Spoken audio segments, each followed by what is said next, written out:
Hi guys, வணக்கம். ராமாயணம் சொல்ற இந்த கதையில் நீங்க பாத்தீங்கன்னா ராமர், சீதா, ராவணன் இந்த 3 கேரக்டர் தவிர்த்து அடுத்தது ரொம்ப முக்கியமான கேரக்டர் இந்த கதையில் யாருன்னு பாத்தீங்கன்னா அது ஹனுமார் தான். ஆஞ்சநேயர். ஓகேங்களா? ஹனுமார்னு சொல்ற இவர் ராமரோட பெரிய பக்தர். ஆனா அது மட்டும் இல்லாம ஹனுமார்னு சொல்றப்ப நமக்கு தெரியும் அவர் பெரிய பலசாலி, வீரமானவர், விவேகமானவர் சொல்லிட்டு எல்லாமே நமக்கு தெரியும். ஆனா அது தவிர்த்து ரொம்ப முக்கியமான கேரக்டர் என்னன்னு பாத்தீங்கன்னா ஹனுமார் ஒரு பெரிய பிரம்மச்சாரி. ஆனா அப்படிப்பட்ட உள்ள பிரம்மச்சாரி உள்ள ஹனுமார்க்கே ஆக்சுவலி அவருக்கு ஒரு பையன் இருக்காரு. எஸ்.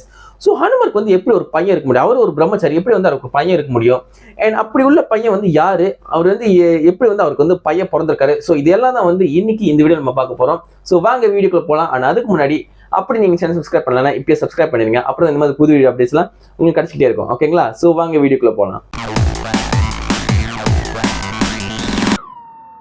ராமாயணத்தோட முக்கியமான கதை என்னன்னு பாத்தீங்கன்னா ராமருக்கும் ராவணனுக்கும் நடக்கிற அந்த போர் தான். ஓகேங்களா?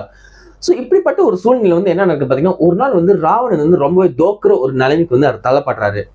சோ அந்த சமயத்துல ராவணன் ரொம்ப யோசிக்கிறாரு, எப்படி நான் ராமர் ஜெயிக்க போறேன், நான் இன்னும் கொஞ்சம் சில நாட்கள்ல நான் தோத்து போயிருவேன் சொல்லிட்டு யோசிச்சுக்கிட்டே இருக்கிற அந்த சமயத்துல ராவணனுக்கு ஒருத்தரோட ஞாபகம் வருது. அவர் யாருன்னு பாத்தீங்கன்னா அஹிராவணன். அஹிராவணன் சொல்ற இவர் யாருன்னு பாத்தீங்கன்னா, இவர் பாதாள லோகத்தோட அதிபதி. ஓகேங்களா? பாதாள லோகம்னு சொல்றப்ப அது அண்டர்வேர்ல்ட். ஓகேங்களா? பாதாள லோகத்தோட அதிபதி. சோ ராவணன் என்ன பண்றாரு பாத்தீங்கன்னா, சரி நான் அஹிராவணன் கூட உதவி கேட்கறேன்னு சொல்லிட்டு அவர் முடிவு பண்றாரு. அஹிராவணனும் அதுக்கு ஒத்துக்கிட்டாரு. சரி நான் உனக்கு உதவி பண்றேன்னு சொல்லிட்டு அவர் ஒத்துக்கிட்டாரு. சோ அஹிராவணன் சொல்ற இவர் என்ன பண்றாரு பாத்தீங்கன்னா, இவர் ஒரு நாள் ராமரும் லக்ஷ்மணனையும் அவர் கடத்திட்டு போயிடுறாரு. எங்க கடத்திட்டு போறாரு நீங்க பாத்தீங்கன்னா, பாதாள லோகத்துக்கு அவர் கடத்திட்டு போயிடுறாரு. சோ ஒன்ஸ் அஹிராவணன் ராமரையும் லக்ஷ்மணனையும் கடத்திட்டு போன பிறகு இது அதுக்கப்புறம் ஹனுமாருக்கு இது தெரிய வருது. சோ ஹனுமார் என்ன பண்றாரு பாத்தீங்கன்னா, அவர் ரொம்ப லாயர்ல, அதாவது ராமரோட தீவிரமான பக்தர். சோ அவர் என்ன பண்றாரு பாத்தீங்கன்னா, நான் ராமரை காப்பாத்துறேன்னு சொல்லிட்டு ஹனுமார் நேரா அந்த பாதாள லோகத்துக்கு அவருக்கு புறப்படுறாரு. சோ ஒன்ஸ் ஹனுமார் அந்த பாதாள லோகத்துக்கு சேர்ந்த பிறகு அந்த பாதாள லோகத்தோட என்ட்ரன்ஸ்க்குள்ள, அதாவது வாசப்படி இருக்குல்ல, அந்த வாசப்படியில ஒரு வானம் காவலனா அங்க நின்றுட்டு இருந்துச்சு. சோ எப்படியோ ஹனுமார் இப்ப உள்ள போனோம்னா, அதாவது பாதாள லோகத்துக்கு உள்ள போனோம்னா எப்படி அந்த வானரத்தை தாண்டி தான் உள்ள போக முடியும். சோ அந்த சமயத்துல அந்த வானரம் என்ன பண்ணுது பாத்தீங்கன்னா, அந்த வானரம் ஹனுமான் அங்கேயே ஸ்டாப் பண்ணிட்டு கேக்குது, நீ யாரு, ஏன் உள்ள போக போறேன்னு சொல்லிட்டு அந்த வானரம் கேக்குது. அந்த வானரம் என்ன சொல்லுது பாத்தீங்கன்னா, நீ என்னை தாண்டி உள்ளவே போக முடியாது, நான் ஒரு பெரிய பலசாலி, நான் ஹனுமானோட மகன், என்னோட பேர் மகராத் வஜன்னு சொல்லிட்டு அது அந்த வானரம் அறிமுகப்படுத்துக்குது. இது கேட்ட பிறகு ஹனுமாருக்கு ஒரு ஷாக் ஆச்சு. எப்படி நீ ஹனுமாரோட மகனா இருக்க முடியும்னு சொல்லிட்டு ஹனுமார் அந்த வானரத்துக்கிட்ட கேட்கிறாரு. அதாவது மகராத் வஜன் சொல்ற அந்த வானரத்துக்கிட்ட ஹனுமார் கேட்கிறாரு. சோ மகராத் வஜன் சொல்ற இவர் என்ன பண்றாரு பாத்தீங்கன்னா, இவர் ஒரு பிளாஷ்பேக் ஸ்டோரி, அதாவது எப்படி இவர் பிறந்தாருன்னு சொல்லிட்டு ஒரு பிளாஷ்பேக் ஸ்டோரி இவர் சொல்றாரு. சோ அந்த பிளாஷ்பேக் ஸ்டோரி என்னன்னு பாத்தீங்கன்னா, நமக்கு தெரியும் இதுக்கு முன்னாடி ஒரு நாள் ஹனுமார் அவரோட வாள் வச்சுக்கிட்டே ஒரு லங்கையை அவர் எரிச்சிட்டான்னு சொன்ன ஒரு கதை நம்மளுக்கு தெரியும். சோ அந்த சமயத்துல ஹனுமார் என்ன பண்ணாரு பாத்தீங்கன்னா, அவரோட வாள் இப்ப தீ பிடிச்சிருக்கல, நெருப்பு பிடிச்சிருக்கல. சோ அந்த நெருப்பு அணைக்கிறதுக்காக ஹனுமார் என்ன பண்ணாரு பாத்தீங்கன்னா, அவரோட வாளை எடுத்துட்டு போய் அவர் ஒரு சமுத்திரத்தை அவர் நினைச்சாரு. சோ அவர் நினைச்ச பிறகு என்ன நினைச்சு பாத்தீங்கன்னா, அவர் அந்த ஹீட், அதாவது அந்த நெருப்புல அந்த உடம்பு ஃபுல்லா ஹனுமார் உடம்பு ஃபுல்லா ஹீட் ஆகி அவர் உடம்பு ஃபுல்லா வேர்வை கொட்டி என்ன நினைச்சு பாத்தீங்கன்னா, ஒரு சொட்டு வேர்வை அந்த சமுத்திரத்துல உழுந்துருச்சு. சோ அந்த உழுந்த அந்த வேர்வையை சொட்டு அந்த சமுத்திரத்தை உழுந்த பிறகு ஒரு மீன் என்ன பண்ணிருக்குன்னா, அந்த வேர்வை துளி சாப்பிட்டு இருக்கு.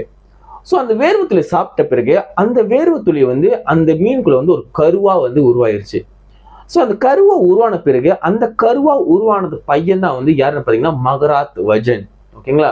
சோ இந்த மகராத் வஜன் தான் இந்த அஹிராவணன் எடுத்து வளர்த்து அவர் இன்னைக்கு ஒரு பாதாள லோகத்தோட காப்பாளனா அங்க நியமிச்சிருக்காரு.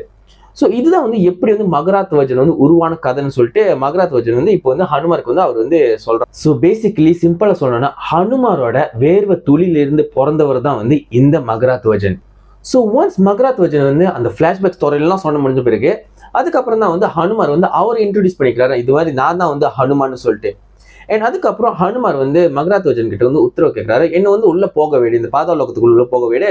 ஏன்னு பாத்தீங்கன்னா, அஹிராவணன் சொல்ற இவர் என்னோட ராமரும் லக்ஷ்மணனும் தூக்கிட்டு வந்துட்டாங்க இங்கன்னு சொல்லிட்டு ஹனுமார் சொல்றாரு. ஆனா எப்படி ஹனுமார் அவரோட கடவுளான ராமர் கிட்ட அவர் ரொம்ப பக்தியா இருக்காரோ, அதே மாதிரிதான் அதே அப்பாவோட குவாலிட்டியா தான் மகனுக்கும் இருக்கு. விச் மீன்ஸ் மகராத் வஜனும் அவரோட கடவுளான அஹிராவணன் கிட்ட ரொம்ப பக்தியா இருக்காரு. என் மகராத் வஜன் சொல்றாரு, நான் என்னோட சுவாமி, அது என்னோட கடவுளுக்கு நான் துரோகம் பண்ண முடியாது. ஸோ நான் வந்து ஒன்றும் உள்ள போக முடியாது, என்ன அப்படியே நீ என்னை தாண்டி தான் உள்ள போனோம்னா என்ன தோக்கடிச்சுட்டு என்னோட சண்டை போட்டு என்னோட தோக்கடிச்சுட்டு தான் நீ வந்து உள்ள போக முடியும்னு சொல்லிட்டு மகராத்வஜன் சொல்றாரு. அதுக்கப்புறம் என்ன நடக்குது பாத்தீங்கன்னா, ஹனுமாருக்கும் மகராத்வஜனுக்கும், அதாவது அப்பாக்கும் மகனுக்கும் வந்து சண்டை வருது. ஸோ 2 பேர் வந்து ஈக்குவல் ஸ்ட்ராங். ஆக்சுவலி 2 பேர் வந்து பலத்துல வந்து 2 பேர் யாருமே வந்து குறைஞ்சவங்க இல்லை, 2 பேர் ஈக்குவலா தான் இருக்காங்க. அந்த சண்டை வந்து போர் நடந்துகிட்டே இருக்கு. அதுக்கப்புறம் என்ன நடக்குது பாத்தீங்கன்னா, கடைசியில ஹனுமர் வந்து அந்த சண்டையில வந்து தேய்ச்சிடுறாரு. ஹனுமர் என்ன பண்றாரு பாத்தீங்கன்னா, மகராத்வஜனோட வாளால் வந்து அவர் வந்து கட்டி போட்டுறாரு. ஸோ அதுக்கப்புறம் வந்து மகராத்வஜன் வந்து கட்டி போட்ட பிறகு ஹனுமர் வந்து அந்த பாதாள லோகத்துக்கு உள்ள போய் ஐராவணனை கொன்னுட்டு அதுக்கப்புறம் வந்து ராமரும் லக்ஷ்மணன் வந்து காப்பாத்திட்டு கொண்டு வந்துடுறாங்க. ஸோ ஒன்ஸ் அந்த பாதாள லோகத்தை என்ட்ரன்ஸ்ல இருந்து வெளியே வர்றப்போ, அதாவது ராமர், லக்ஷ்மண், ஹனுமருக்கு 3 பேரை வந்து தப்பிச்சுட்டு உள்ள வெளியே வந்துடுறாங்களே. ஸோ வெளியே வர அந்த சமயத்துல வந்து ராமர் வந்து அங்க பாக்குறாரு, யார் இவரு வந்து ஏன் வந்து இவர் கட்டி போட்டிருக்காங்கன்னு சொல்லிட்டு மகராத்வஜனை வந்து பாக்குறாங்க. ஸோ அதுக்கப்புறம் தான் வந்து இந்த மாதிரி மகராத்வஜன் சொல்றாரு, இந்த மாதிரி வந்து நான் வந்து ஹனுமானோட மகன் சொல்லிட்டு அவர் வந்து சொல்றாரு. அதுக்கப்புறம் நான் வந்து ராமர் வந்து என்ன பண்றாரு பாத்தீங்கன்னா, மகராத்வஜனை வந்து அந்த பாதாள லோகத்தோட அதிபதியா வந்து அவர் வந்து நியமிக்கிறாரு. ஸோ அதுக்கப்புறம் தான் வந்து மகராத்வஜன் வந்து அந்த பாதாள லோகத்தோட அதிபதியா வந்து அவர் வந்து ஆகுறாரு. ஸோ இதுதான் வந்து ஆக்சுவலி வந்து எப்படி வந்து ஹனுமாருக்குன்னு ஒரு மகன் இருக்காருன்னு சொல்ற ஒரு கதை வந்து இருக்கு. ஸோ விச் மீன்ஸ் தட் ஹனுமாருக்கும் ஒரு மகன் இருக்காரு. ஆனா வந்து இந்த மகன் வந்து நீங்க பாத்தீங்கன்னா ஹனுமாரோட வேர்வை துளியிலிருந்து உருவான ஒரு பையன், அவ்வளவுதான். ஓகேங்களா? ஸோ இவ்வளவுதான் guys இன்னைக்குள்ள வீடியோ. அப்படி இந்த வீடியோ உங்களுக்கு பிடிச்சிருந்துச்சுன்னா மறக்காம இந்த வீடியோ வந்து லைக் பண்ணுங்க. அண்ட் ஆல்சோ இந்த சேனல் கூட மறக்காம சப்ஸ்கிரைப் பண்ணுங்க. இதோட வந்து இன்னொரு வீடியோட உங்களை வந்து பாக்குறேன். அது வரைக்கும் thank you, see you and bye bye.